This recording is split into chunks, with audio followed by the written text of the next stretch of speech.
આ સોના ચાંદીનો ભાવ તો જુઓ. મને તો એવું લાગે છે આ ચાંદી તો 4 લાખ પર જશે. હમણાં છે ને અમદાવાદમાં માણેક ચોક પાસે ગયો તો સવારે. હા આ બાજુ પેલું રાણીનો અજીરો થી આ સાઈડ ગોલ લીમડા બાજુ જાઓ ને હા તો 200 મીટરમાં આખી આમ કેવાય ને વાસ્તવિકતા મને દેખાઈ ગઈ. 200 મીટરમાં? હા, પહેલા જ્વેલરીના શોરૂમ પર તમારે ભાવ પૂછવાનો, હા એટલે તરત બાજુમાં દવાખાનું છે. ધ્રાસકો લાગે એટલે ત્યાં ઈસીજી કરાવી જ દેવાનું. બહાર આવો એટલે એની બાજુમાં પેલા લાઈફ ઇન્સ્યોરન્સના એજન્ટ બેઠા છે પોલિસી વેચવા. અચ્છા, એટલે તમને એવું થઈ જાય કે ભાઈ પોલિસી લેવા જેવી જ છે એમ. ત્યાંથી સહેજ આગળ જાઓ એટલે ત્યાં પેલું માટલું કે કળશ ને એવું બધું મળે જ છે.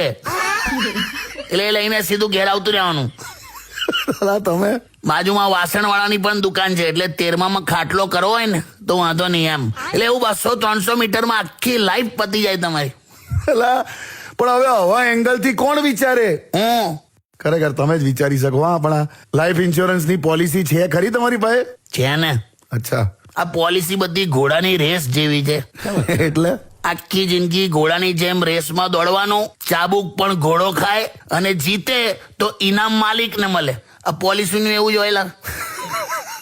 ગીત વગાડ ચાંદી જૈસા રંગ હે તેરા, સોને જૈસે બાલ, એક તું ही ધનવાન હે ગોરી, બાકી સબ એટલે મ્યુચ્યુઅલ ફંડ, ઇક્વિટી બોન્ડ સબ કંગાલ. બસ કાકા બસ.